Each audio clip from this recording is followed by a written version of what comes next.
y a todos. Y nada, pues sí, es un placer y además es un placer poder compartirlo en este espacio, ¿no? No solo por la razón que plantea Paul, porque aquí se sostiene en buena medida y se impulsa la cooperación descentralizada, sino porque en realidad las reflexiones que se vuelcan en este libro y todo el trabajo de análisis y de reflexión que hay, en realidad lo firmo yo, pero es un trabajo colectivo de muchos años y de mucho tiempo en el que he podido discutir con muchos de vosotros y vosotras y sobre todo aprender de muchos de vosotros y vosotras a lo largo de todos estos años, ¿no? Esto también supone una dificultad para mí porque no sé muy bien qué elementos de novedad pues puedo incorporar, ¿no? Pero es verdad que en este trabajo he podido sistematizar, reflexionar y profundizar sobre algunas cosas, hasta el punto de que, no sé si es, como decía Paul, un resumen de la tesis, he resumido poco, en realidad. Me he tomado la libertad de poder profundizar y de poder tomarme el espacio que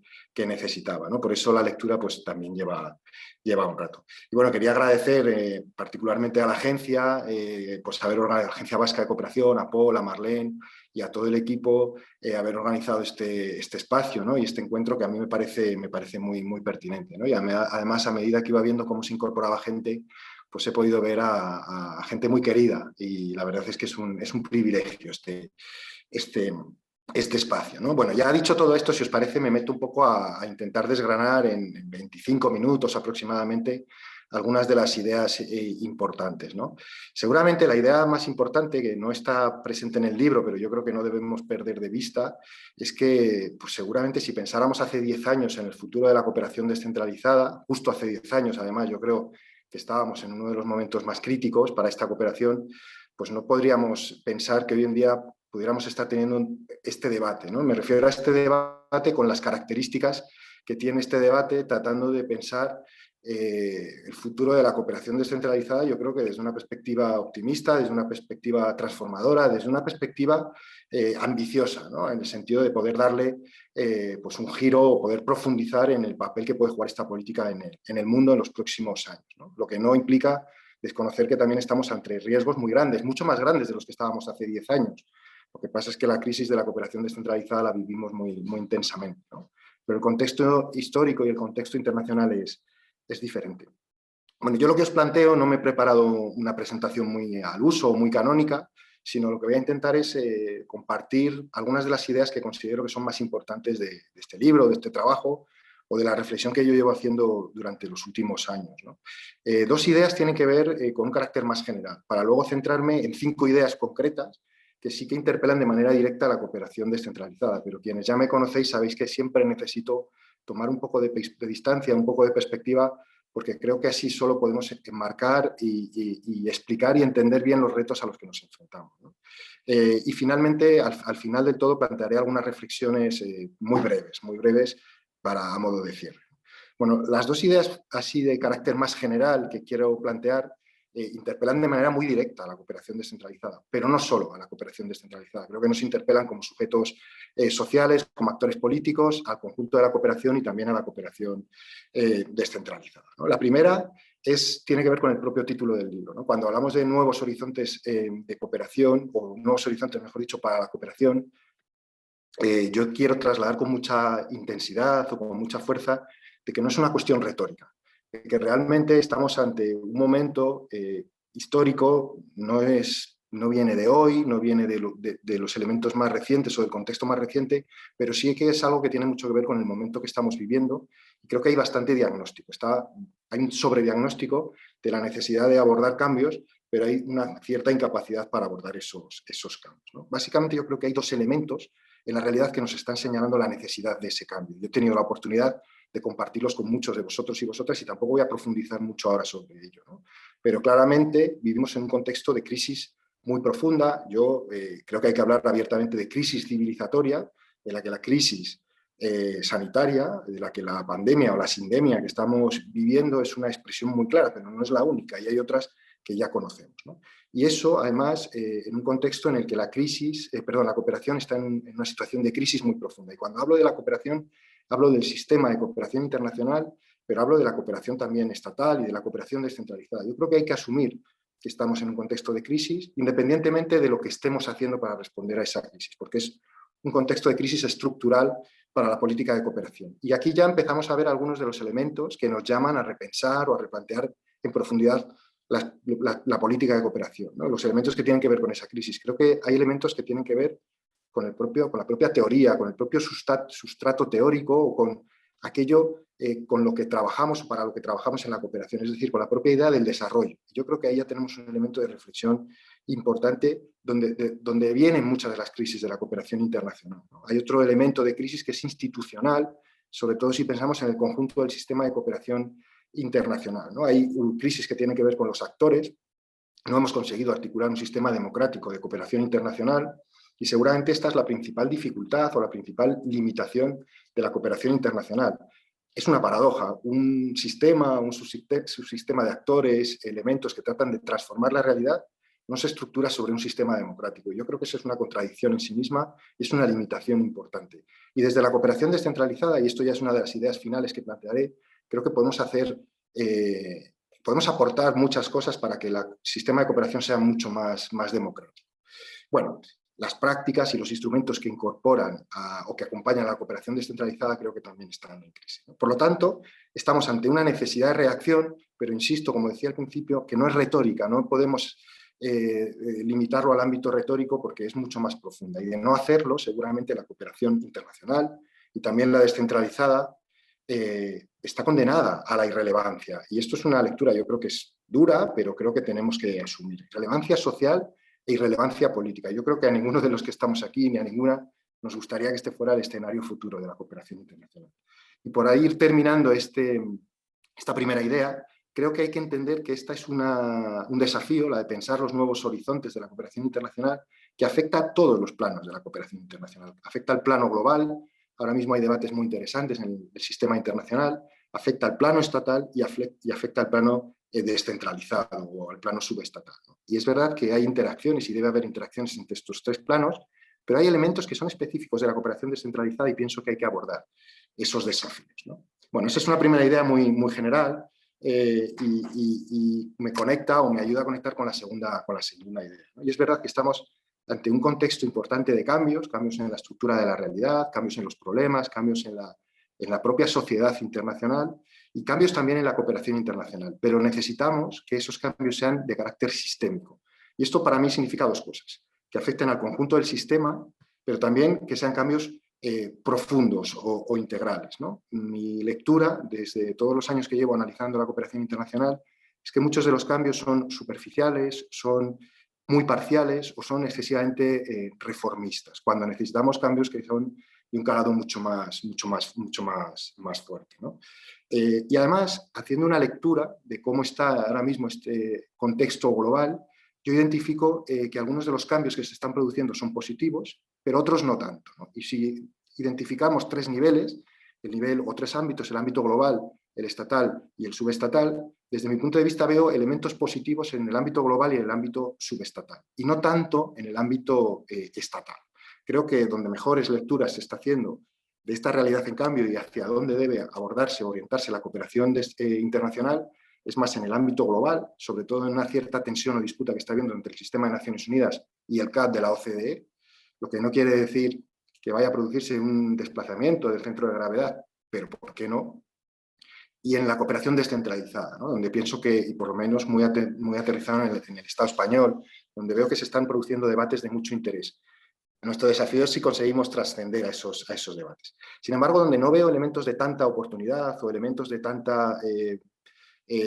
tan interesantes es en el ámbito estatal. Sigo observando una gran presencia de intereses instrumentales, de intereses en demasiadas ocasiones o de lógicas que han sido las que han estado o las que han sido las tractoras en la cooperación internacional, que nos están alejando de abordar procesos de reforma de los sistemas de cooperación a la altura de lo que nos exige el contexto, ¿no? Por ejemplo, la reforma de la cooperación española o la reforma que no acaba de llegar de la cooperación española y los debates que se están teniendo, desde mi punto de vista, caminan en esa dirección, ¿no? Y incorporan elementos que no cuestionan la naturaleza y el carácter no democrático del sistema de cooperación internacional y desde mi punto de vista por ahí no llegarán las mejores soluciones, ¿no? ¿Por qué planteo esto? porque creo que desde el ámbito de la cooperación descentralizada tenemos el desafío de no dejarnos arrastrar por las lógicas que no están siendo positivas en esa revisión o en esa reforma de la cooperación descentralizada, y aquí me refiero a algunas lógicas muy concretas, no quiero hablar muy en abstracto, me refiero a una lógica securitaria, me refiero a una lógica privatizadora del sistema de cooperación internacional, me refiero a una lógica excesivamente tecnocrática del sistema de cooperación internacional o de la práctica de la cooperación, ¿no? Y me parece que es importante que esa deriva no solo no arrastre a la cooperación descentralizada, sino que la cooperación descentralizada en ese marco de reforma de la cooperación internacional defienda su propio papel y defienda y trate de arrastrar y de incidir también en otros espacios, ¿no? Seguramente esta es una idea que ya estaba muy clara, pero me parece que es importante plantearla, ¿no? Bueno, simplemente termino estas ideas de carácter general para plantear que debemos asumir la relevancia de este cambio, no solo en términos discursivos, sino en términos prácticos, ¿no? Y aquí seguramente entramos en un terreno más delicado, en un terreno más complejo, ¿no? Bueno, ahora sí voy a intentar esbozar 5 ideas que tienen que ver con cómo la cooperación descentralizada o los actores de la cooperación descentralizada pueden repensar su papel y pueden reflexionar respecto a cómo se posicionan frente a esos cambios globales y cómo piensan también su política de cooperación. Bueno, yo creo que hay una idea fundamental que he tratado de señalarla en el libro y he tratado de señalarla, o hemos tratado de señalarla en muchos espacios junto a las personas y equipos con los que he trabajado en la Universidad del País Vasco, ahora en la Complutense también, en la Mundial, en diferentes espacios, y tiene que ver con la idea de la materialización del valor diferencial de la cooperación descentralizada. Esto no es solo una cuestión semántica o una cuestión retórica. Creo que la idea del valor diferencial es importante. Si atendemos un poco a la historia y al pasado de la cooperación descentralizada, vemos que esta se ha asentado mucho en 2 ideas que creo que siguen siendo fundamentales. La idea de la solidaridad internacional, es decir, cómo la cooperación descentralizada es la expresión del internacionalismo solidario, de la solidaridad internacional de los pueblos, de nuestras comunidades. Y yo creo que esta idea es fundamental y ha sido un motor de la cooperación descentralizada. La otra es la idea de valor añadido, es decir, qué podía añadir los actores descentralizados, qué grado de especialización podían incorporar a los procesos y a las políticas de cooperación. Y sobre estos 2 elementos se han articulado y han gravitado la construcción de las políticas de cooperación descentralizada. Y creo que son 2 elementos muy importantes, pero creo que no agotan y que no hacen una lectura completa de todo aquello que puede aportar la cooperación descentralizada y donde debe residir pues, parte de su valor potencial, ¿no? Bueno, yo he tenido la oportunidad de leer muchos documentos de muchas cooperaciones, leyes, marcos de planificación, informes y estudios, y creo que hay unos elementos, un cierto sustrato compartido, identitario, pero que tiene más una naturaleza aspiracional o potencial que real en la práctica de la cooperación descentralizada. Y hay una serie de principios que yo creo que definen muy bien ese valor diferencial, ¿no? Son principios que en el fondo están muy presentes en el discurso, pero sinceramente pienso que están muy poco presentes en la práctica de la cooperación descentralizada o que no hemos logrado trasladarlos a la práctica, ¿no? Hablo de valores como la reciprocidad y las relaciones de horizontalidad. En realidad esto es clave para articular una cooperación mucho más democrática, mucho menos asimétrica, pero al final seguimos formando parte de un sistema y tenemos prácticas que responden a una lógica de cooperación en clave muy norte-sur y que todavía bebe muchas de sus prácticas, en muchos de sus instrumentos, a partir de lógicas que no son tan democráticas o que no son tan horizontales, ¿no? Bueno, la proximidad y la participación es otro de los principios. Después diré algo sobre esto, porque creo que no conseguimos lograr esa lógica de participación tan democrática como quisiéramos en la política de cooperación, ¿no? Bueno, la gobernanza territorial, multinivel y multiactor, como otro de los elementos fundamentales. Esto es realmente importante en un contexto histórico en el que todos los actores han perdido capacidad de agencia para dar respuesta a los problemas, pero a su vez también todos la han ganado, o por lo menos algunos actores, al tiempo que se perdía capacidad de agencia, han ganado capacidad de agencia, aunque pueda resultar contradictorio, porque esa agencia cada vez está más repartida en el conjunto de los actores y exige la participación multinivel de muchos actores, ¿no? Bueno, el intercambio, el aprendizaje mutuo y la integralidad de las políticas de cooperación, ¿no? Yo creo que este es otro de los elementos que dan identidad desde esa lógica de valor diferencial. Y un último valor, o un último principio, que es el propio principio de solidaridad, ¿no? Esta es una cooperación que puede tener la capacidad, que puede tener la fortaleza de no tener que responder a ningún principio que no sea la solidaridad internacional y realmente la contribución a mejorar o a transformar la vida de los más vulnerables, de las más vulnerables, y estar completamente impermeable a cualquier otro tipo de interés o a cualquier otro tipo de lógicas, ¿no? Y yo creo que eso no le pasa a todas las cooperaciones y yo creo que ese es un valor que hay que poner en valor, si me permitís la expresión, pero sobre todo creo que hay que defenderlo también con prácticas, ¿no? Bueno, creo que estos tres elementos están muy presentes en el discurso, pero sinceramente también creo que son más aspiracionales o potenciales que reales. No definen la práctica de la cooperación descentralizada, o por lo menos desde mi punto de vista no llegan a hacerlo totalmente. El segundo elemento es que estos principios, que yo creo que declarativamente son, entiendo que bastante asumidos, de hecho yo los he recogido de vuestros discursos, de vuestros marcos normativos, en el fondo ponerlos en práctica nos exigirían cambios muy profundos. Cambios muy profundos no solo en el discurso, sino especialmente en la práctica respecto a la participación, respecto a los actores, respecto a los instrumentos, respecto a muchos elementos que configuran la política de cooperación, ¿no? Y creo que también estos elementos suponen un cambio cualitativo y además un cambio cualitativo y un mensaje muy potente en un mundo, en un contexto histórico muy complejo en el que el paradigma cooperativo pues no está siendo el paradigma fundamental y el paradigma principal en la respuesta a los problemas. Bueno, voy a seguir avanzando y voy a plantear la segunda de las ideas, ¿no? Creo que esta es una idea, desde mi punto de vista, importante. Voy a pasar por ella rápido. Si queréis la podemos recuperar en el debate, pero es una idea que yo creo que es central para el desafío que tenemos por delante, ¿no? Y yo sé que puede sonar un poco disruptiva, no lo sé, quizá no, pero no sé si ha llegado el momento, bueno, yo tengo mis intuiciones, de dejar de hablar de la cooperación para el desarrollo, para hablar de una cooperación a partir de una acción colectiva global en la transformación de nuestro mundo. Ese es un discurso muy grande y un discurso que puede sonar muy grueso, pero sinceramente creo que ese es el horizonte, uno de los horizontes de transformación a los que podemos avanzar. En realidad, cuando hablamos de superar la relación norte-sur o la lógica norte-sur, estamos hablando de dejar o de superar o de trascender a las dinámicas de desarrollo que claramente se han estado estableciendo entre una relación norte-sur y desde una lógica muy lineal y muy y muy vinculada a determinados modelos de desarrollo que están representados por algunos países y por algunas prácticas. La idea del desarrollo, la noción del desarrollo, el marco teórico o el sustrato ideológico teórico que hay en torno al desarrollo, cada vez está siendo menos articulador y menos movilizador de voluntades, de políticas, de iniciativas en materia de cooperación, ¿no? Y seguramente el cuestionamiento del ámbito del desarrollo como ese marco de acción, como ese marco de acción colectivo, puede ser un elemento de superación importante. Entiendo que puede ser disruptivo, pero nos puede situar en un momento político, nos puede situar en un lugar mucho más relevante y mucho más transformador, que la idea de desarrollo ya no moviliza y no tiene esa capacidad de articular acción política, ¿no? Con esto no quiero decir que el desarrollo no sigue siendo un elemento válido, no quiero decir eso. Creo que la cooperación internacional y más aún la cooperación descentralizada necesita encontrar nuevos marcos de sentido común, necesita dibujar y necesita construir nuevos marcos de sentido común. Y por ahí es por donde trataba de llevar esa reflexión, ¿no?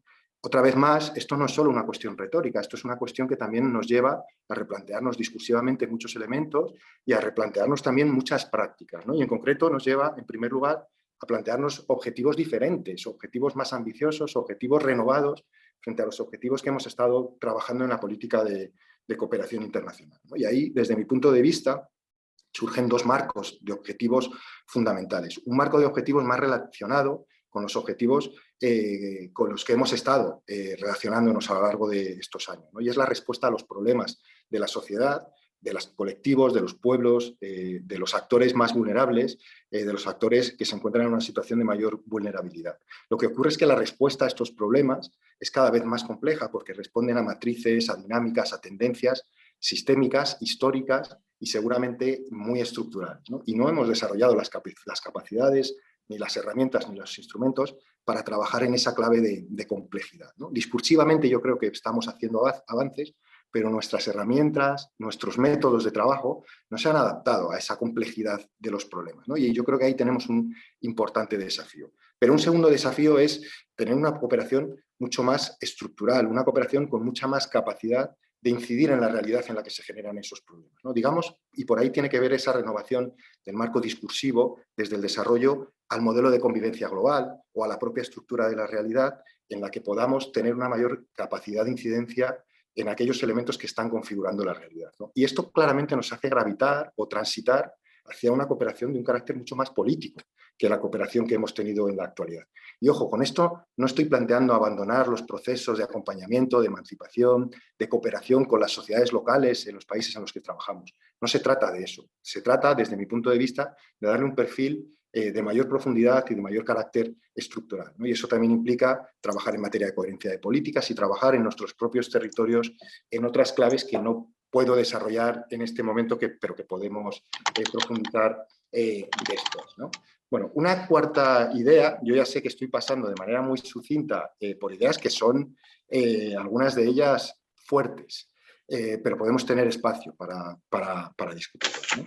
Bueno, una cuarta idea, y esto también puede chocar un poco, es avanzar hacia una cooperación multinivel y multiactor. Y cuando planteo esto, quiero señalar una paradoja. La cooperación descentralizada ha señalado, se ha afirmado como una de las cooperaciones, y creo que esto es un acierto, que tiene una mayor vinculación con la sociedad, con la ciudadanía, porque es la que está desarrollada por aquellos gobiernos más cercanos, más pegados al territorio y más cercanos a la ciudadanía. Y creo que esto es verdad, y es un rasgo distintivo y es un rasgo importante.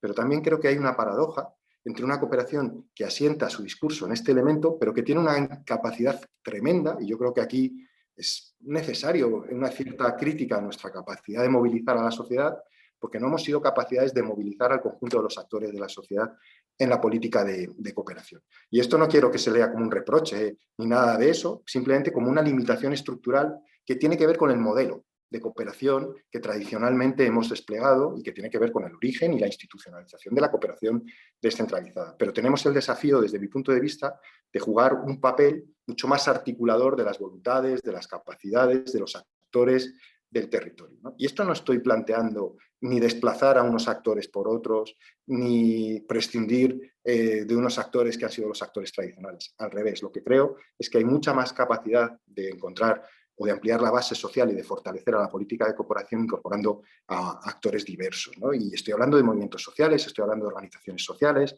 estoy hablando de actores de conocimiento, grupos de investigación, investigadores, investigadoras, universidades, y estoy hablando también de empresas de economía social y solidaria, ¿no? Me parece que es un tejido que en el ámbito de lo local, en el ámbito de nuestras regiones, juega un papel muy determinante, pero no juega un papel muy determinante en la política de cooperación. Y sí deben jugar un papel muy determinante para la democracia, para la profundización democrática y para la profundización de las políticas de cooperación. Pero insisto, no estoy hablando de la sustitución de unos actores por otros, más bien al contrario, creo que el modelo que hemos desarrollado nos ha permitido hacer evolucionar a la política de cooperación, pero no ha permitido que los actores jueguen el verdadero papel estratégico, la sociedad civil, las ONGs, las instituciones, que pueden jugar a través de la política de cooperación, ¿no? Y yo creo que ahí tenemos un desafío bastante importante, ¿no?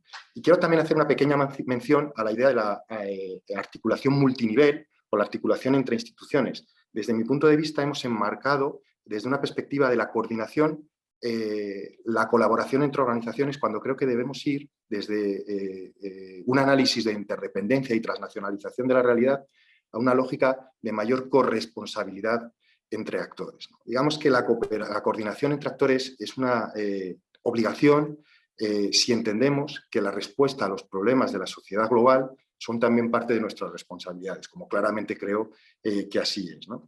Y la corresponsabilidad entre actores e instituciones a la hora de abordar diferentes procesos creo que nos exige un mayor esfuerzo a la hora de articular el trabajo, ¿no?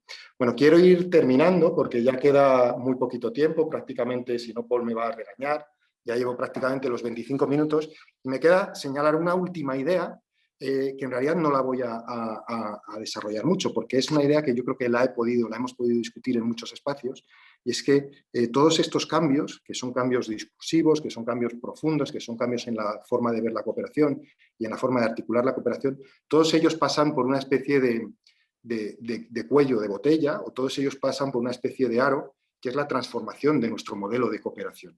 Es decir, tenemos cambios o tenemos desafíos que nos llaman a intervenir en la sociedad internacional, intervenir en espacios multinivel, pero tenemos desafíos que nos llaman a revisar nuestro propio papel y nuestra propia política de cooperación, ¿no? Y creo que ahí tenemos un trabajo muy grande que hacer, sobre todo en 2 o 3 elementos, ¿no? Superar una política que ha sido excesivamente instrumentocéntrica, muy determinada por la demanda y no construida en clave de articulación de alianzas con la sociedad civil, con las ONGs, sino que ha sido una política, perdonadme que use la palabra, pero creo que ha sido una palabra excesivamente clientelar o excesivamente instrumental tanto a los objetivos de unos actores como otros, ¿no? Y esto nos está impidiendo pensar la política de otra manera, ¿no?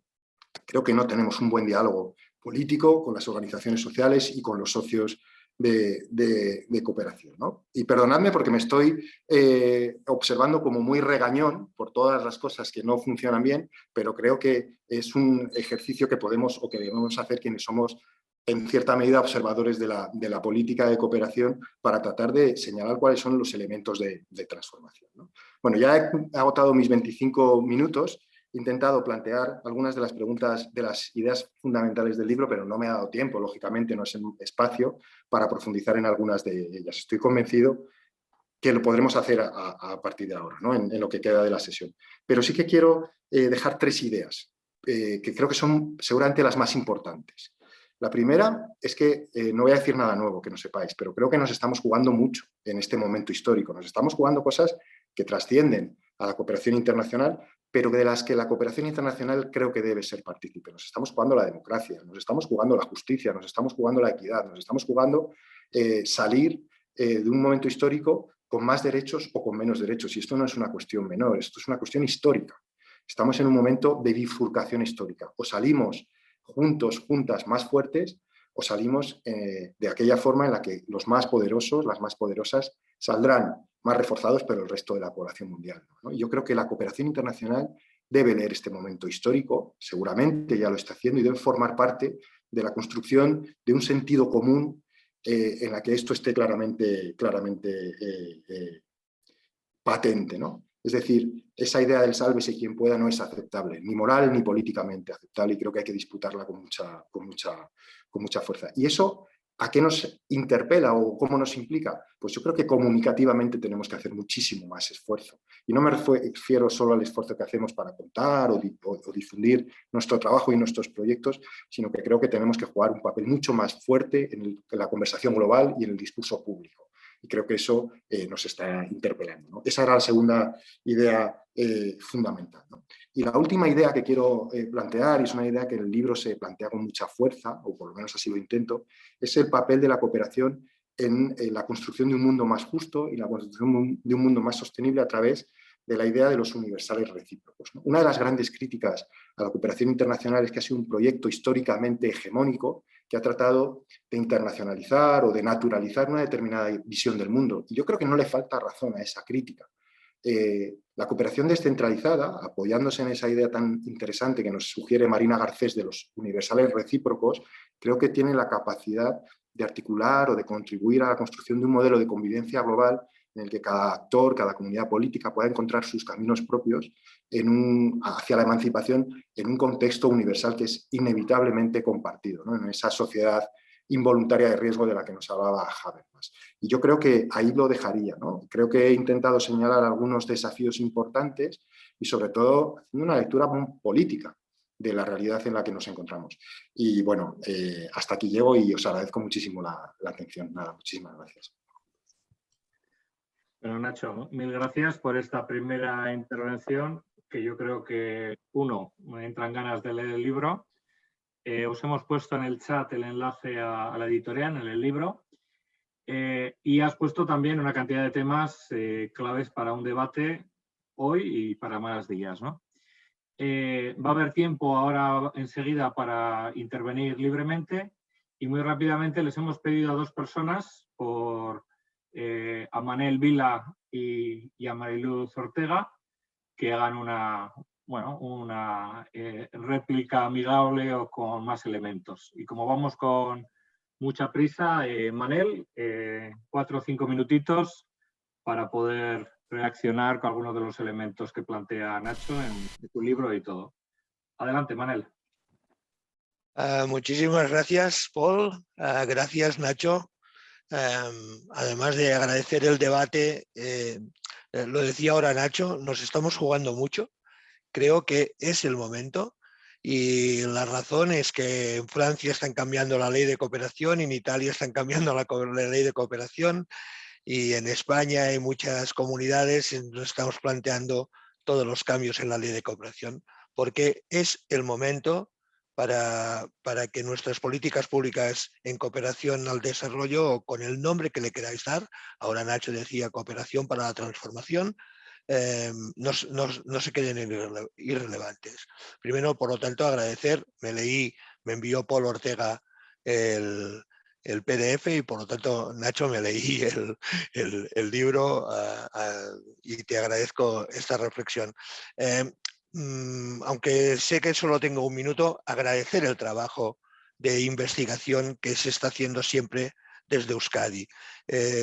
Hay una parte de las políticas públicas de cooperación que le deben muchísimo a la doctrina continua que desde Euskadi nos aporta, y esto, Paul, es de agradecer, sea EGOA o sea con los trabajos que hacéis, pero tenía que gastar este minuto para agradeceros.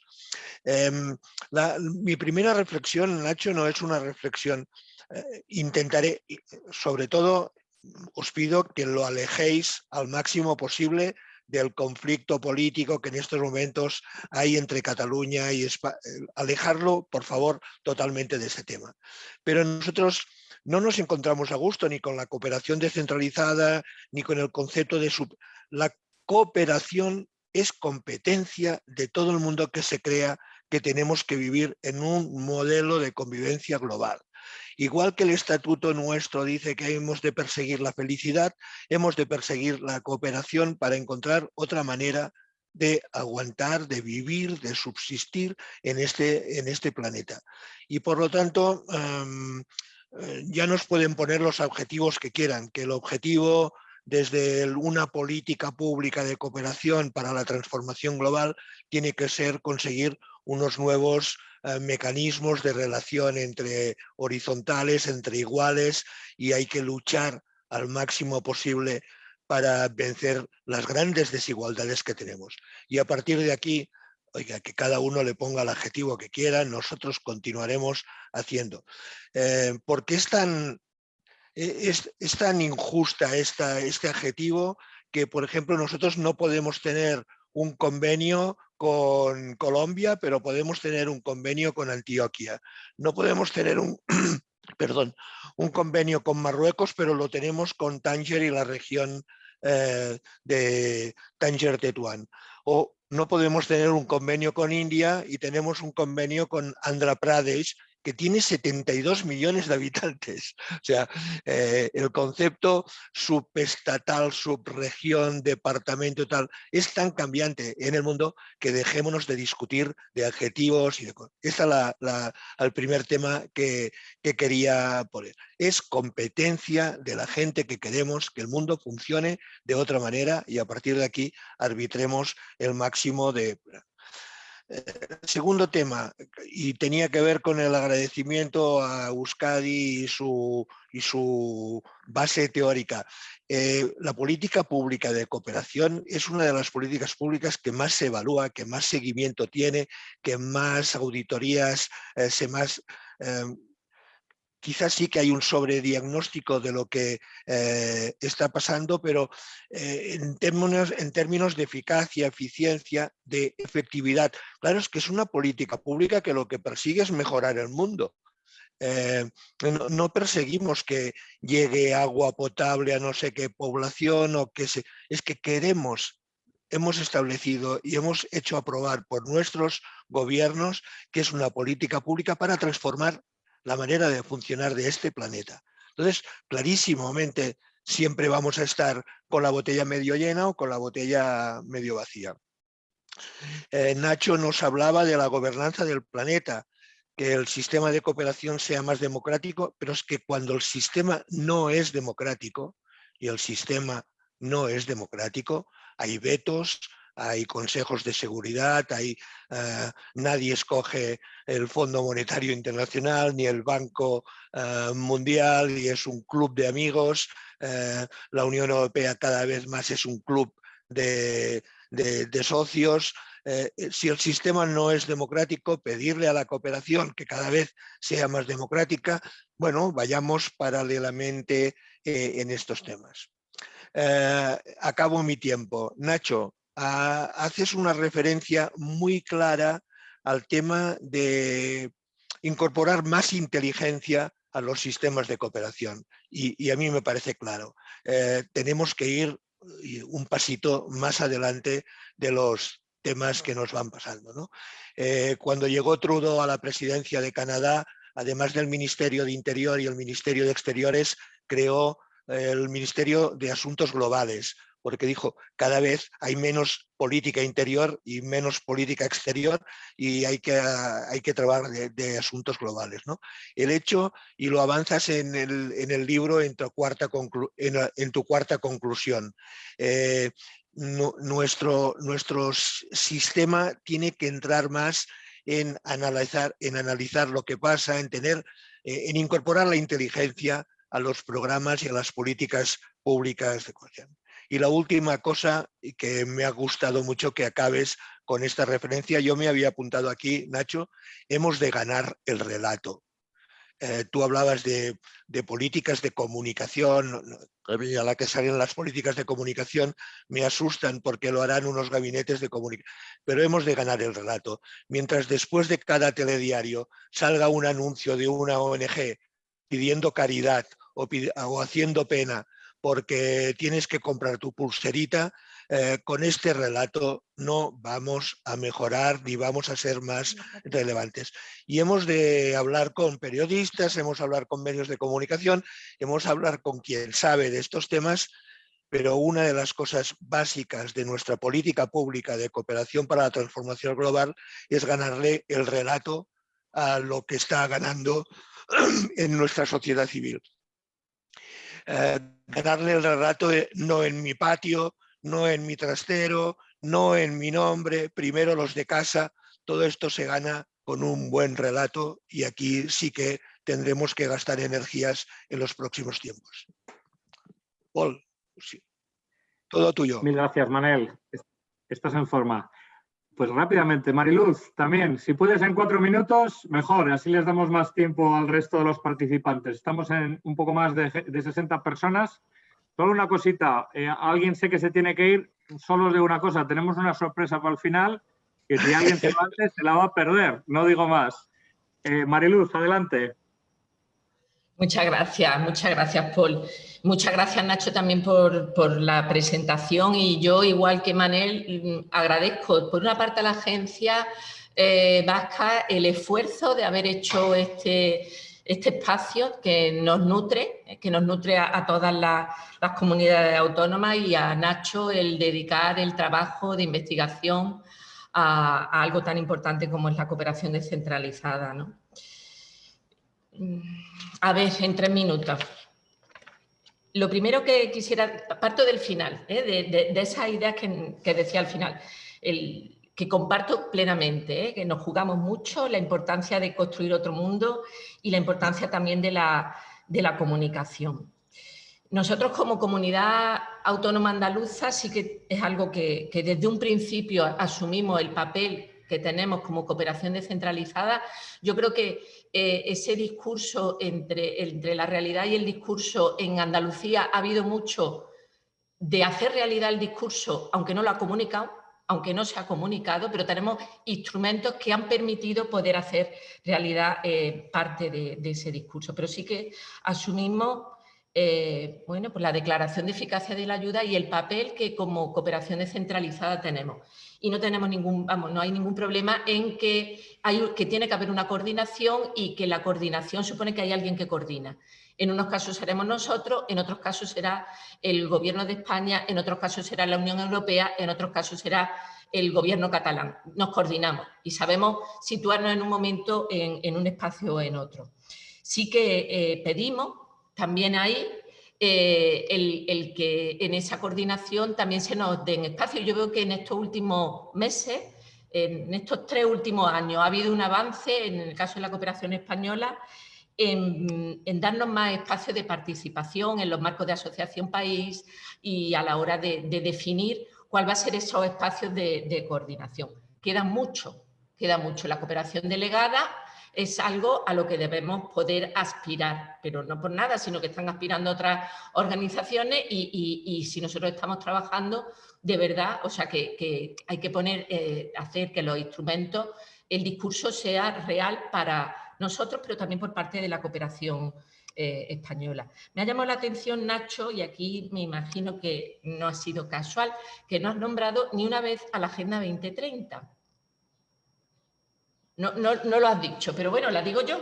Yo creo que la Agenda 2030 de verdad es una oportunidad para llevar a cabo todo lo que estamos trabajando en cooperación y que la unión de las dos agendas, la agenda de la sostenibilidad y la agenda de desarrollo, nos brinda un espacio para trabajar como cooperación todavía mucho más amplio. Desde luego nosotros, desde la cooperación andaluza, sí que lo estamos poniendo en valor y sí que veo que hay muchísimos actores que se están incorporando o que ya estaban y que nos encontramos en nuevos espacios y que de verdad que brinda mucho por hacer y es un camino por el que trabajar. Aunque se instrumentalice, aunque para muchos actores o agentes al final sea solamente el PIN, da igual, nos da una oportunidad. Yo quizá aquí me siento más que nada educadora. Aunque ahora mismo soy directora de la agencia, creo que el educador educa, acompaña y el fruto no lo ve. Nadie se acuerda de quién le enseñó a leer. Nadie se acuerda, a lo mejor algunos os acordáis, que os enseñó a leer, a sumar y a restar. Pero esas fueron un aprendizaje básico que nos han marcado nuestra vida. Y yo creo que el valor de la cooperación internacional en muchos casos va a ser ese, sembrar y luego vendrán otros que harán. Vamos a poder ir transformando, ¿no? Y educando. Entonces, la educación es clave el comunicar lo que hacemos, desde dónde lo hacemos, con quién lo hacemos, para qué lo hacemos, el buscar la alianza. Yo creo que una cooperación descentralizada es, vamos, nada.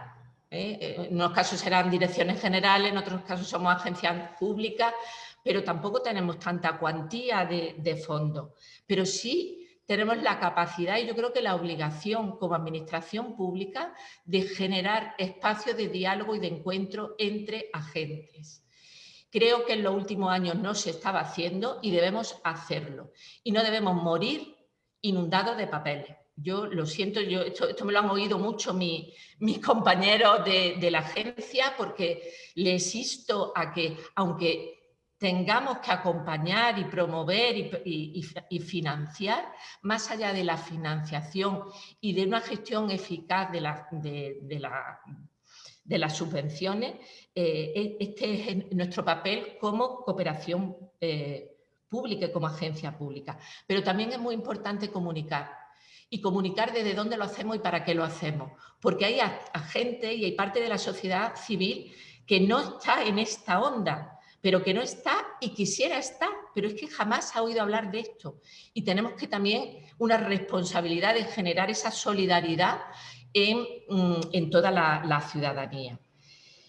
Luego, un reto enorme es el reto de trabajar, y esto yo no sé hasta qué punto lo está haciendo la reforma de la cooperación, la reforma de la administración pública para que realmente los instrumentos que tenemos de cooperación estén al servicio de la cooperación y no al servicio de una administración que al final crece porque lo único que hace a veces es entorpecer burocráticamente. Ese es un enorme reto que tenemos. Yo estoy contenta de los avances que nosotros, ya tengo que terminar, Paul, los avances que estamos haciendo en cuanto a la búsqueda de alianzas, en cuanto a poner realmente la cooperación técnica al servicio de... Lo único que yo creo que debemos visibilizarlo todavía más, porque son ejemplos y ocupar espacio y facilitar que otros ocupen espacio. El conjunto de actores, no somos solamente nosotros, es decir, está la universidad, está la sociedad civil, están las empresas, que también todo tiene que promover el desarrollo. Y al final lo que se trata es de mejorar la vida de la gente. Lo dejo aquí, ya está, que tengo a Paul que me está cortando. Muchas gracias. De acuerdo, muchas gracias, Mariluz. La verdad es que yo creo que ha sido un momento interesante para escuchar diferentes enfoques y vosotros dos también habéis hecho un refuerzo de algunos de los elementos. Lo que planteábamos al inicio también de esta sesión en el chat era que si alguien quiere participar, como no está difícil lo de ver las manos, avisarlo en el chat para que os vayamos dando palabra, que yo creo que también es bueno que cada uno se vaya expresando un poco aquella pregunta que quiera formular, ¿no? Os pediríamos que os presentaseis también un poco de, bueno, el nombre y de qué comunidad pertenecéis y nada, pues formuláis la pregunta, ¿vale? De momento no hay mucho movimiento, parece ser, pero lo que sí invitaríamos es igual a Nacho, no sé si quieres responder un poco o puntualizar alguna cosa de las que han dicho Manel y Mariluz, porque también han formulado como algunas especie de preguntas y así, y vamos esperando a que la gente se anime. Vale, perfecto, Marlene, pero vamos, sobre todo solo para dar tiempo a que la gente se vaya animando, que me parece mucho más oportuno y mucho más interesante, que yo ya he tenido bastante la palabra. Pero un par de cosas. Bueno, estoy muy de acuerdo en lo que plantea Manel, del concepto de cómo enmarcar este tipo de cooperación, si es cooperación descentralizada, si es cooperación subestatal. Yo creo que es una reflexión importante la que hace, ¿no? Y es verdad que a veces las definiciones tienen importancia para saber cómo enmarcamos y que hablamos de los mismos fenómenos políticos, pero completamente de acuerdo en que a veces los conceptos nos impiden y transforman la realidad y nos impiden pensar y transformar en otro tipo de prácticas, ¿no? Y por eso también en esa clave iba la línea de la cooperación para la convivencia global, por pensar en una perspectiva mucho más estructural, mucho más sistémica y mucho más relacionada con la gobernanza global que las dinámicas de desarrollo no permiten muchas veces abordar, ¿no? Iba por ahí, pero muy interesante la reflexión que planteaba Manel, ¿no? Luego, ha habido otra cuestión que quizá no he expresado con toda la claridad suficiente y es cuando he hablado de coordinación, ¿no? Yo creo que esta a lo mejor es una lectura un poco dura, pero creo que casi hemos perdido una década, la primera década del siglo XXI enzarzados, y yo creo que aquí yo hago autocrítica y hay que hacerla en general, y yo la hago en lo personal, enzarzados en una agenda que era la agenda de eficacia de la ayuda, que no se planteaba por la naturaleza de la cooperación internacional y por la transformación de la naturaleza de la cooperación internacional. No es un problema de gestión, no es un problema técnico, también hay elementos técnicos y elementos de gestión, pero fundamentalmente estamos ante un problema político y de naturaleza de la cooperación y del sistema de cooperación internacional, de la propia práctica. Y ahí yo creo que es importante, y trataba de decirlo, quizá no he sido muy afortunado en la manera de expresarlo, no podemos plantear la coordinación como un elemento, un ejercicio gerencialista para ser más eficientistas o más eficientes o más eficaces, que por supuesto que hay que serla. Hablo de la coordinación como una responsabilidad y me estoy refiriendo mucho a la coordinación multinivel entre el ámbito más regional y el ámbito más local. Por supuesto también con el ámbito suprarregional y con el ámbito internacional, pero creo que si atendemos a fenómenos como la movilidad humana, la desigualdad, la pobreza, el cambio climático, tenemos competencias compartidas. Sin embargo, no asumimos esta lógica de competencias compartidas en nuestras respuestas de cooperación internacional. Y yo creo que ahí tenemos una responsabilidad política que no siempre asumimos, si va por ahí. Y por último, a ver si hay alguna palabra pedida o alguien que se ha animado a compartir su reflexión. Vale, perfecto. Pues una pequeña cosa respecto a la Agenda 2030. Es verdad que no la he mencionado en la presentación, sí está mencionada en el libro como el marco político o la agenda para la acción colectiva que pueden marcar, y yo creo, nuestra actividad y nuestra acción. Y yo creo que presenta importantes oportunidades. Yo soy muy crítico con cómo se está leyendo esta agenda y creo que se está imponiendo un relato tecnocrático y un relato continuista y un relato muy lineal. muy vinculado con algo que decía Manel, estructurado desde los departamentos de comunicación y no está transformando la política. Si no transforma la política, yo creo que es una agenda que no nos va a ayudar mucho, ¿no? Y yo ahí sí difiero un poco. Yo creo que nos puede estar generando la ilusión de que estamos transformando cuando realmente no lo estamos haciendo, ¿no? Pero entiendo que es un desafío importante para la cooperación internacional y es verdad que en el libro sí que está más planteado, pero es verdad que por cuestiones de tiempo no he profundizado. Pero yo ya suelto aquí la palabra y ya que hable la siguiente persona. Vale, pues le pasamos la palabra a Alicia Lehmann, que ha pedido.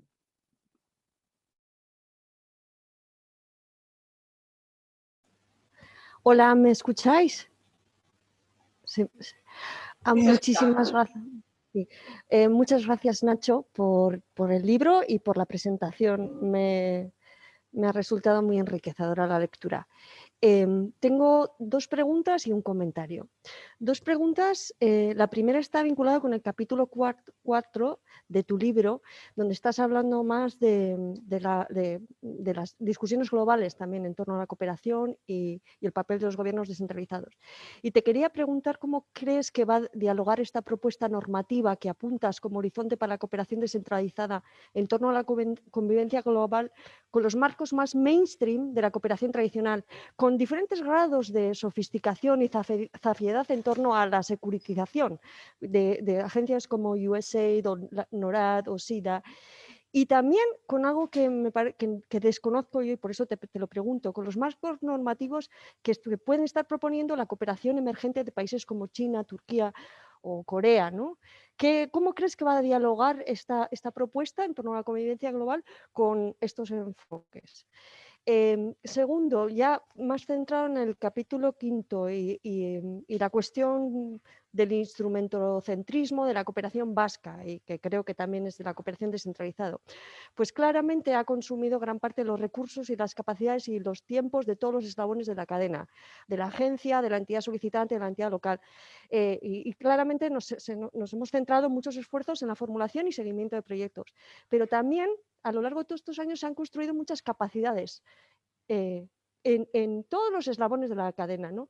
¿Y qué se puede hacer con todo este bagaje, este caudal de conocimientos y capacidades que hemos ido acumulando a nivel colectivo también en este momento de transición que estamos apuntando para la cooperación descentralizada?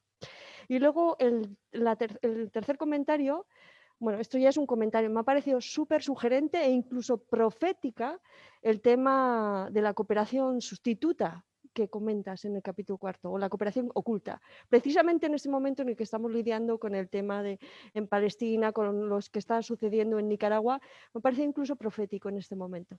Y muchas gracias, Nacho, y me encantaría quedarme 25 horas hablando contigo, pero aquí estamos trabajando.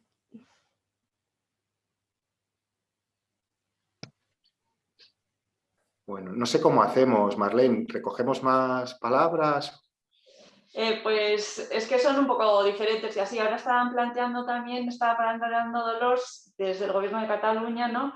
¿Qué deberían hacer o reformular las ONGs para facilitar este cambio de modelo también? Digo, esas 2 son las que tenemos. Bueno, yo creo que está muy relacionada con la segunda pregunta que planteaba Alicia, esa cuestión, o al menos yo tiendo a verla así. Me parecen muy complejas todas las 3 preguntas, pero bueno, si queréis intento improvisar o esbozar alguna respuesta. La primera pregunta, o la primera reflexión, yo más que preguntas veo ahí reflexiones, pero bueno, que plantea Alicia, a quien es un gusto saludar después de mucho tiempo, Alicia, es muy compleja, pero yo creo que primero la respuesta que yo planteo es cómo dialoga la reflexión que se hace desde lo subestatal, desde lo descentralizado, desde los gobiernos regionales o locales. Yo creo que es primero reclamando un espacio, reclamándolo por la vía formal, pero también por la vía de los hechos, ¿no? Aquí no hemos hablado de cifras, pero la cooperación descentralizada, por ejemplo, solo la española, tiene un volumen, una dimensión cuantitativa que prácticamente se sitúa a la altura de muchos de los donantes, ¿no? Y yo ya sé que aquí no se trata de hablar de donantes, receptores, sino que se trata precisamente de salir un poco de este marco a la hora de pensar la política de cooperación. Pero yo creo que la dimensión que se tiene, sobre todo en términos colectivos, es importante, ¿no? Yo no sé muy bien cómo dialoga o cómo podríamos dialogar con otros marcos normativos o con otros espacios o con otras tendencias que se están produciendo. Lo que tengo muy claro es que hay una tensión fuerte en el sistema internacional que es un tanto invisible, o mejor dicho, es un tanto latente, ¿no? Y hay una disputa muy fuerte entre el CAD de la OCDE y el Foro de Cooperación para el Desarrollo del ECOSOC de Naciones Unidas, ¿no? Y yo creo que claramente el espacio de lo local, el espacio de esa democratización del sistema se ubica de manera muy clara en el espacio de Naciones Unidas y no en el espacio del CAD, que mantiene una rigidez muy evidente a la hora de abrir el espacio a diferentes actores, ¿no? Yo creo que históricamente, en los últimos 20 años por lo menos, las respuestas que está dando el CAD no tienen nada que ver con aquello que desde la cooperación descentralizada, desde las comunidades autónomas y las entidades locales, se propone y se proyecta para la cooperación internacional, ¿no? Por lo tanto, desde mi punto de vista, el espacio de diálogo, el espacio de referencia para la cooperación descentralizada está mucho más en el Foro de Cooperación para el Desarrollo de Naciones Unidas y en esos espacios donde sí está dialogando con muchas dificultades la cooperación sur-sur o la cooperación de otros países, ¿no? Yo creo que el CAD no es un espacio de referencia. Y no solo por una cuestión institucional, sino también por una cuestión de enfoques. Hay un documento que yo creo que pasa demasiado inadvertido, que es el documento que publica cada 2 años el Foro de Cooperación para el Desarrollo de ECOSOC, que es el documento que se llama algo así como Tendencias y dinámicas o perspectivas para la cooperación para el desarrollo, ¿no? Y ahí hace una lectura de qué está pasando en el mundo en materia de cooperación, pero es donde yo veo más claramente cómo se trata de posicionar ese espacio de Naciones Unidas y hace muchas referencias a la coherencia de políticas, hace muchas referencias al papel de la sociedad civil, hace muchas referencias al papel de los actores descentralizados o de los actores subestatales como actores fundamentales de la política, ¿no? Es decir, la lectura y la proyección de la cooperación que ahora mismo se está proyectando desde el CAD y la que se está proyectando desde ese espacio de Naciones Unidas es muy distinta y es claramente diferente en su forma de observarlo, ¿no? Y a mí me parece que ahí es el espacio, o que ese es el espacio donde se deben jugar determinadas cosas. Y luego hay otro espacio, y es la vía de la práctica, y los hechos consumados o la política consumada, ¿no? Y la capacidad de generar discurso, la capacidad de proyectar una determinada práctica y hacerla visible, yo creo que también es importante, ¿no? Bueno, voy a intentar no extenderme tanto en las respuestas, disculpad. Y un segundo, y cortadme, por favor, Marlene, si ves que me estoy alargando demasiado. La segunda pregunta la tengo o reflexión de Alicia, la relaciono con la de Dolors, ¿no? Primero, hemos generado un sistema instrumentocéntrico, pero yo creo que es parte de nuestra historia y de la historia de nuestra política de cooperación. Seguramente, si no hubiera habido una pujanza y una demanda y una incidencia tan fuerte por parte de la sociedad civil, no tendríamos las políticas de cooperación descentralizada que tenemos. No quiero decir que sea el único motor, hay otros elementos que la explican, pero yo creo que ese modelo o ese impulso tuvo fundamentalmente dos consecuencias. Una, que hubiera políticas de cooperación descentralizada, autonómicas y locales, como no existen en otros países. Ya digo que hay otros elementos, y eso favoreció esa generación de capacidades de la que hablaba Alicia. Yo creo que eso también hizo crecer a nuestras políticas de cooperación, un discurso más feminista, un discurso más ecologista, un discurso más vinculado con los derechos humanos, que no siempre es el discurso natural de las instituciones. Y eso yo creo que se lo debemos en buena medida a la academia, pero sobre todo a la sociedad civil, y así lo pienso sinceramente. Lo que creo también es que hemos llegado a un momento en el que este modelo le impide crecer a esta cooperación y le impide crecer también a las propias capacidades que tienen las organizaciones sociales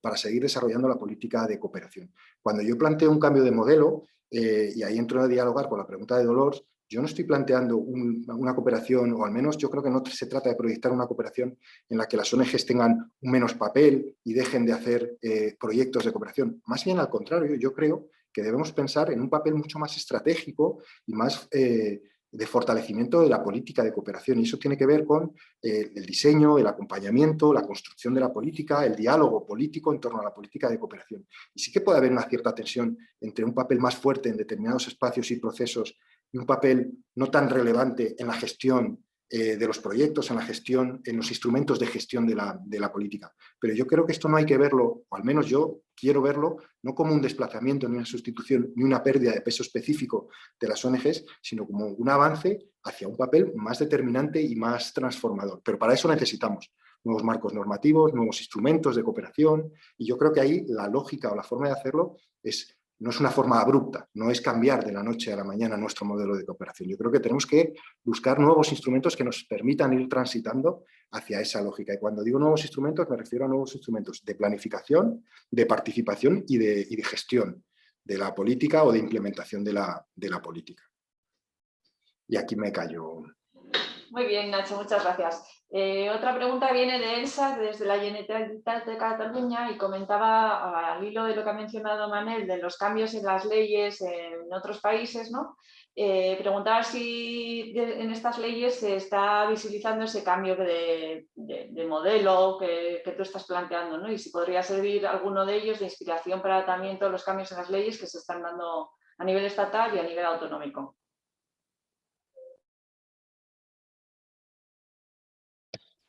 Gracias, Marlene. No sé si soy la persona más adecuada para responder a esta pregunta. No me he quedado con el nombre de la persona que ha hecho la reflexión o la pregunta.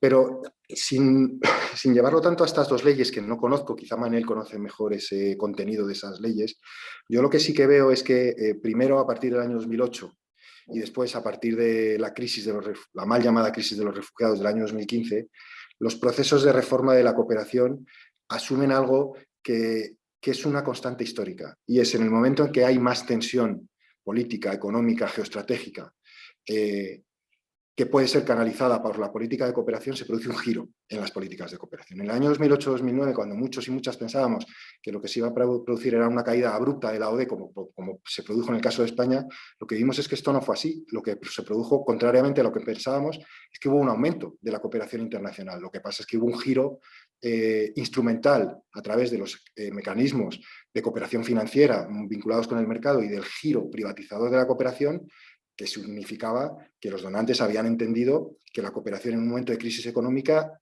ofrecía un instrumento para la recuperación económica.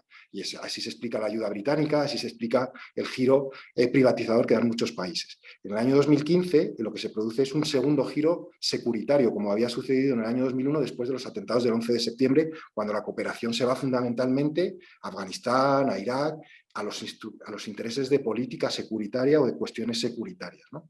Yo creo que más allá de esas dos leyes, que insisto, pido disculpas, pero no las conozco en profundidad, lo que observo es que se está produciendo ese giro, tanto privatizador como securitario, en el ámbito estatal. Por eso decía al principio, una de las primeras ideas que planteaba es que las buenas noticias, desde mi punto de vista, vienen tanto en el contexto global como en el contexto subestatal o en el contexto descentralizado, porque no se están produciendo tan claramente esa introducción de intereses ajenos a la construcción de un mundo más justo, más sostenible, como trata de plantear la cooperación internacional.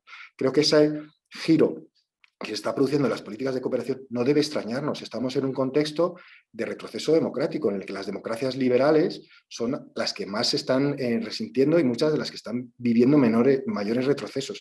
La política de cooperación es un elemento, desde mi punto de vista, o debe serlo, de profundización democrática. Y en un contexto de deterioro democrático es lógico que la política, es lógico, pero nada deseable, que la política de cooperación esté, o que las reformas de la política de cooperación estén caminando en esta dirección. Por eso planteaba que es muy importante que la cooperación descentralizada no se deje arrastrar por esas dinámicas de reforma de la cooperación estatal que tienen un giro securitario, que tienen un giro privatizador y que están encontrando en una cooperación financiera muy vinculada con instrumentos de mercado que no genera déficit, están encontrando una vía de crecimiento. Pero esa vía es claramente contradictoria con los intereses y con las lógicas de desarrollo.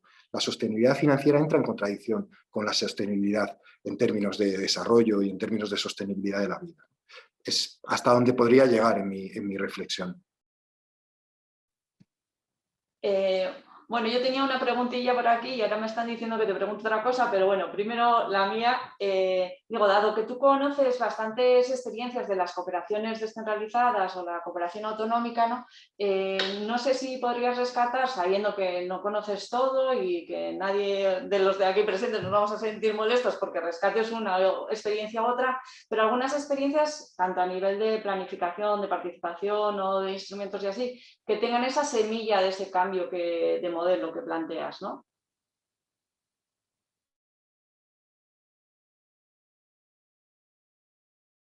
Marlene, esta es una pregunta difícil.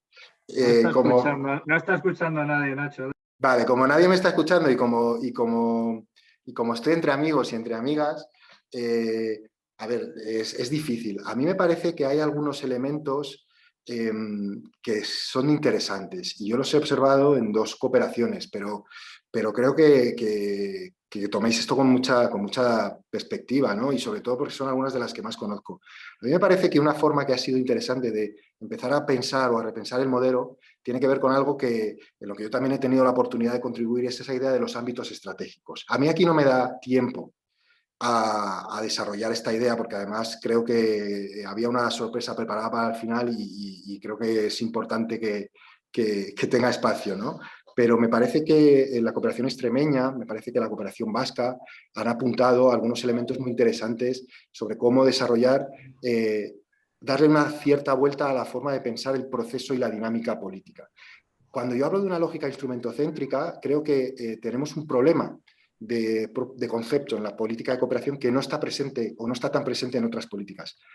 Tenemos unos instrumentos que nos están impidiendo trasladar todo el potencial que tenemos en la política de cooperación entre actores, marcos estratégicos, y la idea de los ámbitos estratégicos trata de cambiar un poco la lógica en cómo pensamos la dinámica y cómo tomamos las decisiones, tomando primero las decisiones más importantes o las decisiones más relevantes sobre qué queremos hacer y con quién lo queremos hacer, para después pensar cómo, con qué instrumentos lo queremos hacer. En realidad, si os fijáis, la política de cooperación trabaja de manera distinta. Primero, lo que ya sabemos es qué instrumentos tenemos. Y luego, nuestro marco estratégico tiene que pasar por ese marco tan estrecho de los instrumentos, ¿no? Señalaría esas 2 experiencias, pero creo que tienen más que ver con lo que ya conozco y con aquellas cooperaciones con las que he tenido mayor cercanía. Madre mía, el resto de las comunidades autónomas, si no me habían puesto ya la cruz, pues ya me la tienen puesta. No, yo creo que es un poco más que sea inspirador, y entendemos que no conoces todo a detalle, ni de una ni de otra. Así que bueno, era por bajarlo un poco más a la práctica, ¿no? Que también a veces ayuda un poco a entender más y mejor. Pero, por ejemplo, me parece muy importante que ahora mismo haya un grupo de 4, 5 o 6 comunidades autónomas que ya estén asumiendo su revisión de la ley de cooperación y que se estén tomando muy en serio este proceso, no tanto como un documento casi florero que acompaña a la política, sino un espacio para aprovechar, para incorporar el proceso de reflexión y el debate político que hay que tener para cambiar ese modelo, ¿no? Me parece que eso es muy relevante. Sí, ciertamente un poco compartida y también conjunta entre las diferentes comunidades, ¿no? Que yo creo que eso también nos enriquece a todas. Vale, la última, si tienes como 2 frases y así para ir cerrando ya este momento, ¿no? No sé, ¿qué les dirías a todos los que te están escuchando? Que es gente que está en agencias, en técnicos de cooperación y técnicos políticos, ¿no? Como que pueda ser inspirador para que nos sumemos a esto, ¿no? Si tienes alguna clave o algún elemento que nos puedas animar, ¿no? O cuál ha de ser nuestro papel en este momento, ¿no?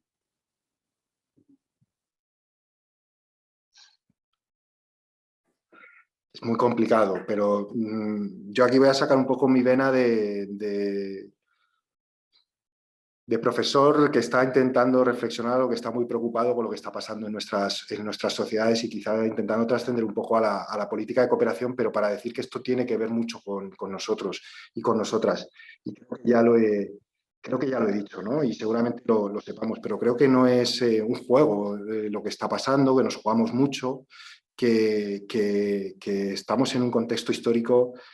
Yo no quiero irnos un siglo atrás y decir que estemos en el mismo momento histórico que estábamos en el periodo de entreguerras, seguramente, pero creo que nos estamos jugando mucho. Y creo que la política de cooperación tiene mucho que decir en una amenaza a los derechos, en una amenaza a la democracia, y yo creo que hay que ponerle palabras a las cosas, ¿no? Y en un momento en que la extrema derecha o la ultraderecha está jugando un lugar central en nuestras sociedades y está construyendo el sentido común o está contribuyendo a definir el sentido común de nuestra época. Y creo que esto es algo que va a tener consecuencias que no alcanzamos a ver en este momento. Y la política de cooperación, yo ya sé que me estoy metiendo quizá en un terreno más político, pero a veces tengo la sensación de que no hacemos estos análisis y no los incorporamos como parte de nuestras propias responsabilidades. ¿Por qué planteo esto? Porque creo que la cooperación para el desarrollo, la cooperación internacional, la cooperación para la convivencia global, tiene que ser un dique de contención contra la ultraderecha, contra los discursos excluyentes, contra los discursos que niegan la vida y contra los discursos que están empezando a construirse en hegemónicos. Estos discursos van a barrer con los derechos si se hacen hegemónicos y si se hacen institucionalmente hegemónicos, y van a barrer con la cooperación internacional. La cooperación internacional es una de las primeras políticas que va a caer, ¿no? Y ya sé que es una reflexión un poco quizá que se puede entender fuera de lugar, pero yo creo que personalmente no lo veo así. Creo que tenemos ese desafío, y yo ya sé que eso es tener una visión pues, muy política o que trata de darle peso político a la cooperación internacional en lo que está pasando en este momento, ¿no? Y yo creo que lo dejaría ahí. Mil gracias, Nacho. Bueno, como una gran primera presentación de este libro, pues tenía que tener también algún otro elemento de sorpresa. Y bueno, pues la tesis de Nacho Martínez, pues tiene un director de tesis, tiene una gran persona que la está acompañando a Nacho, que además también prologa su libro, y es una figura clave en todo lo que ha sido la cooperación subestatal, descentralizada, que es Koldo Unceta, como sabéis, catedrático de la Universidad del País Vasco, fundador y primer director del Instituto Goa, y bueno, pues contamos con la suerte de tenerlo ya aquí a Koldo, y también pues Koldo, ánimo, aurrera, entra con algunas reflexiones antes de que acabemos esta sesión. Koldo, ¿andas por ahí? Sí, aquí estoy. ¿Ánimo? Creo que sí, ¿se me oye? Adelante. Hola, buenos días, Egunon, buen día, buenos días. Hola, Paul, mil gracias por la invitación. Hola, Nacho, hola, amigos, amigas. Para mí es un auténtico placer estar aquí con tanta gente a la que aprecio y acompañando a Nacho, una persona a la que tantísimo admiro en la presentación de este libro, ¿no? Como señalo en el prólogo, el libro de Nacho es un texto, a mi modo de ver, muy riguroso, a la vez que audaz, lo que demostraría que no está reñida la audacia con el rigor, como muchas veces se cree, ¿no? Yo creo que el libro de Nacho analiza las cosas con enorme precisión, hace un trabajo yo diría que de orfebrería al tratar los diversos temas que se abordan en el texto, pero a la vez que hace ese trabajo minucioso, abre ventanas, abre debates, abre nuevos marcos que son imprescindibles en el contexto de crisis y de relativa desorientación en el que, a mi modo de ver, se encuentra en este momento la cooperación para el desarrollo, ¿no? En ese sentido, por quedarme con algo, quisiera resaltar el valor de la aportación que Nacho plantea cuando sugiere que sea la idea de la convivencia global y no tanto la noción de desarrollo la que inspire y la que dé fundamento a las políticas de cooperación, ¿no? Quisiera detenerme un momento para subrayar que esto es algo que va más allá de la mera retórica, que es una idea cargada de contenido. La idea planteada por Nacho Martínez de poner en el punto de mira el modelo de convivencia global y no tanto la naturaleza y las características de los diferentes procesos de desarrollo que por fuerza han de ser parcialmente distintos en cada territorio, es una idea que, en mi opinión, marca un punto de inflexión en el debate sobre la cooperación internacional. Es una idea que yo creo que obliga a replantear algunos de los fundamentos de la cooperación. Y es una de esas ideas que marcan un antes y un después y que además en este caso se expone en el libro con mucho rigor y con mucha precisión, ¿no? Como señala Nacho Martínez, es preciso cooperar para vivir globalmente. Sin cooperar no podemos vivir globalmente. Pero ello implica que la cooperación se transforme en una alternativa de cambio a un modelo de convivencia global como el actual, que es inviable y que crecientemente es más y más injusto, ¿no? Por ello es preciso, como apunta Nacho, cooperar para avanzar hacia un nuevo contexto en el que las distintas opciones de vida individuales y colectivas sean compatibles entre sí, en el marco de un modelo de convivencia global que se reconozca a sí mismo en unos valores recíprocamente universales, ¿no? Porque lo cierto es que sin compartir valores, sin compartir referencias, sin compartir objetivos, es imposible cooperar, es imposible la colaboración, es imposible el esfuerzo cooperativo. Pero no es menos cierto que esas referencias comunes no pueden ser el resultado de una cosmovisión meramente occidental, sino que tienen que ser el reflejo de un entendimiento recíproco que está muy bien expresado en esa idea que recogía Nacho de Marina Garcés de los universales recíprocos, ¿no? En segundo lugar, quisiera subrayar una idea que enlaza con algo que decía Mariluz, que la cooperación subestatal es para mí un ámbito privilegiado para generar sinergias entre la cooperación y la educación. Muchas veces he intentado plantear la educación para la ciudadanía global o la educación para el desarrollo como una acción paralela a la de las acciones y la cooperación internacional. Para mí, el ámbito subestatal permite movilizar cantidades de energías ciudadanas, cantidades de energías que están en el territorio de muchas organizaciones civiles, de muchos recursos institucionales, de muchas capacidades humanas que están en el territorio de las comunidades autónomas, de los municipios, y que en su movilización están educando a la sociedad. No hay mejor forma de aprender, mejor forma de involucrarse, mejor forma de sensibilizarse que participar activamente. Y eso a nivel, por ejemplo, de la cooperación central es casi imposible de lograr. En cambio, en el ámbito subestatal, en el ámbito municipal, es mucho más posible hacer de la movilización de recursos, de la movilización de capacidades, de la suma de nuevos agentes a la cooperación, un elemento clave de la educación para la ciudadanía global, ¿no? Por eso quisiera resaltar este potencial enorme que tiene la cooperación subestatal como cooperación movilizadora y como cooperación educadora. Y finalmente, quisiera referirme brevemente a otro asunto que parece también, que está también tratado en el libro de Nacho, ¿no? Que son las grandes potencialidades que además de esta parte educativa tiene la cooperación subestatal para dirigirse en una alternativa de cooperación de mucho alcance y con posibilidades de ir, a mi modo de ver, en la práctica mucho más lejos de lo que lo hace la cooperación de los estados centrales, ¿no? Yo no voy a repetir aquí esas potencialidades que Nacho ha tratado en su libro y que ha resumido hoy también aquí, pero sí quisiera decir que esas potencialidades tienen, como toda potencialidad, la posibilidad de no llegar a concretarse en hechos, ¿no? ¿De qué depende que la cooperación subestatal acabe derivando en una alternativa fructífera y de largo aliento en estos momentos de cierta desorientación de la cooperación? ¿De qué depende que esos valores aspiracionales que decía Nacho se concreten luego en realidades tangibles? Pues seguramente de muchas cosas. Probablemente dependerá del apoyo político existente, probablemente dependerá de la vitalidad y de la predisposición de la sociedad civil organizada en cada territorio. Dependerá de la propia evolución de la coyuntura internacional. Pero hay un aspecto que a mí me parece central y que es el factor humano. Me refiero al papel de las personas responsables de la cooperación subestatal, al papel de los técnicos y técnicas, al papel de las personas que gestionan y que orientan la cooperación de municipios, en diputaciones, en cabildos, en comunidades autónomas, en los fondos de cooperación y en otras instancias subestatales. Creo que para que las potencialidades sociales de la cooperación subestatal puedan manifestarse en todo su alcance, es muy, muy importante el papel de liderazgo, el papel movilizador de muchas personas como las que estáis hoy aquí compartiendo esta reflexión esta mañana, ¿no? Personas que atesoráis una enorme experiencia y que tenéis un gran conocimiento de los recursos existentes en vuestros territorios. Y esto me apetecía también comentarlo hoy aquí al calor de estas reflexiones de Nacho y su libro, ¿no?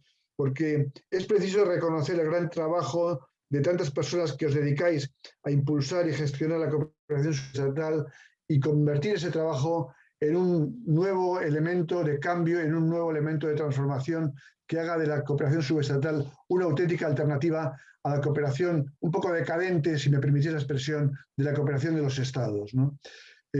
Quisiera terminar agradeciendo muchísimo a la Agencia Vasca de Cooperación la oportunidad que me ha dado y sobre todo permitirme que dedique el último minuto o los últimos segundos a agradecer a Nacho Martínez la oportunidad inmensa que me dio de trabajar con él durante todo este tiempo, durante todos estos años, aprendiendo tanto de él y pudiendo desarrollar un montón de ideas que al calor del debate conjunto y del debate mutuo han podido ir floreciendo. Mi esker, muchísimas gracias y enhorabuena, Nacho, por este libro. Eskerrik asko, muchísimas gracias, Koldo. Bueno, Nacho, igual una última palabra antes de que despidamos. No sé si puedo, ¿eh? No, simplemente no puedo, creo que no puedo ahora mismo hablar mucho. Yo sí que quiero dar las gracias. Bueno, yo creo que todos y todas sabemos qué significa Koldo para la cooperación, para pues para la motivación que muchos y muchas hemos tenido. Yo tengo una anécdota con él. El primer texto que cayó en mis manos hace ya unos cuantos años sobre cooperación internacional fue un texto suyo en el que hablaba sobre la cooperación y la universidad, en el que se hacía muchas reflexiones. ¿Quién me iba a decir a mí que 20 años después pues me iba a dirigir la tesis y iba a tener la fortuna de encontrar sobre todo a un gran amigo, ¿no? en este proceso? Pero en realidad es que yo me siento una persona privilegiada en este espacio y en este contexto, porque prácticamente mire a donde mire veo gente de la que he aprendido y de la que espero seguir aprendiendo en este tiempo que viene, tan complejo pero creo que tan importante. Yo simplemente animo a que sigamos reflexionando colectivamente, a que sigamos pensando y a que pongamos lo mejor de nosotros y de nosotras para construir mejores políticas de cooperación, para seguir avanzando y para seguir aprendiendo. Y quiero daros muchísimo las gracias, Paul, Marlene, ya lo he dicho al principio, y a toda la agencia vasca, a todo el equipo, pues por el apoyo que siempre me habéis dado, ¿no? Y para mí ha sido un placer y yo me quedo a vuestra disposición. Ya sé que este espacio nos ha dado tiempo, nos ha dado para hablar de algunas cosas, pero no para hablar de otras 100.000 que sería necesario abordar. Entonces, pues bueno, espero que sigamos y que nos sigamos encontrando y de verdad que no me gusta mucho estar tan en el foco, pero bueno, a veces toca y no hay más remedio y lo agradezco enormemente. Muchísimas gracias. Muchísimas gracias, Nacho. Bueno, me toca cerrar esta sesión. Yo quiero dos mensajes. Bueno, por supuesto, primero el agradecimiento, en primer lugar a Nacho, por todo el trabajo de su libro y de su tesis, que es un gran aporte. Yo os animo a leerlo, de verdad, merece la pena leer, reflexionarlo, profundizar. Eskerrik asko a Koldo también, y bueno, que el otro día hablábamos, decimos, bueno, ¿qué te parece entrar al final? Y como siempre, pues es una gozada escucharte, Koldo. Eskerrik asko Mariluz, eskerrik asko, mil gracias Manel, Marlene, etc. El segundo mensaje, después del agradecimiento. Nos parece clave que generemos y sigamos manteniendo, alimentando, dándole más impulso a esta conversación que ya la teníamos y cada vez la intensificamos, ¿no? Entre las diferentes personas responsables de los equipos técnicos, políticos, esta conversación de la llamada cooperación subestatal, cooperación descentralizada, ¿no? Yo creo que podemos aprender muchísimo de los diferentes, entre pares, pero en la línea también que se dice, ¿no? Ojalá colaborar más y cooperar, porque no solo para coordinarnos y qué hacéis, sino que cada vez tengamos más cosas que hacemos juntos, ¿no? Estáis aquí varios colegas directoras de cooperación de la agencia, de agencias, de direcciones generales, personal técnico. Tenemos muchísima responsabilidad, como ha dicho Koldo y también ha dicho Nacho, ¿no? Nuestras cooperaciones tienen un potencial increíble. No puede ser, tenemos que hacer que todavía esto se haga realidad, florezca muchísimo más y bueno, pues hay un mundo tremendo, terrible que necesitamos dar respuesta en lo que podamos, ¿no? Y eso me parece fundamental. Entonces, bueno, me quiero terminar diciendo que ojalá, además de los espacios de encuentro de comunidades autónomas, además de las coordinaciones cada vez más importantes entre direcciones, que seamos capaces de avivar esta conversación pues, entre el personal técnico, entre directores, directoras. Hay mucho conocimiento, hay mucho potencial y bueno, yo creo que ojalá este espacio que hoy hemos hecho pues lo sigamos manteniendo en diferentes formas y bueno, yo ya me siento conversando, ¿no? Con todas vosotros y vosotros y que siga la conversación y que nos lleve a concretar acciones conjuntas, a mejorar y a profundizar nuestra cooperación y bueno, y que hagamos nuestro granito de arena por la convivencia global, ¿verdad? Mil gracias, de verdad, y por el interés. La verdad es que la respuesta ha sido abrumadora y mucho ánimo a todo el mundo. Mucho ánimo. Es lunes, pero hay mucha tarea. Mucho ánimo.